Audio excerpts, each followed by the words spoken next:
Villains హీరోని తీసుకురమ్మని పంపిస్తారు మనుషుల్ని. ఎక్కడ? దేవరకోట ఊరి చివర మామిడి తోట.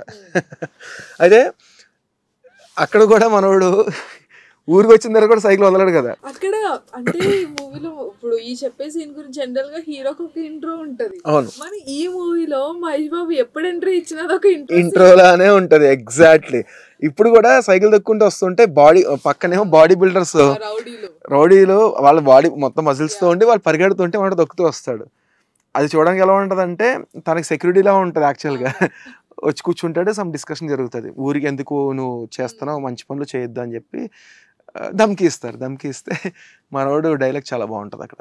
ఊరి దత్త తీసుకోవడం అంటే స్కూల్ కట్టించి సున్నాలేంచి వెళ్ళిపోతా అనుకున్నావా, ఊరితో పాటు నిన్ను దత్త తీసుకున్నా అని చెప్పేసి చాలా మహేష్ బాబు గారు ఏ సినిమాలు చూసుకున్నా బిజినెస్ మ్యాన్ ఎస్పెషల్లీ ఈ సినిమాలు చూసుకుంటే ఎట్టకారం అల్టిమేట్ ఉంటుంది అండి.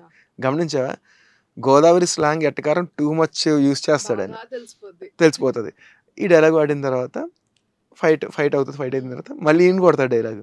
అంటే యాక్చువల్గా ఈయన రాకముందు విలన్స్ అనుకుంటారు వాడు మాట వినకపోతే ఊరి చివర దేవరకోట మామిడి తోట చంపేసిన అడిగే దిక్కులేదు అని ఎవరైతే విలన్ అంటాడో యాస్టీస్ మనోడు కొడతాడు.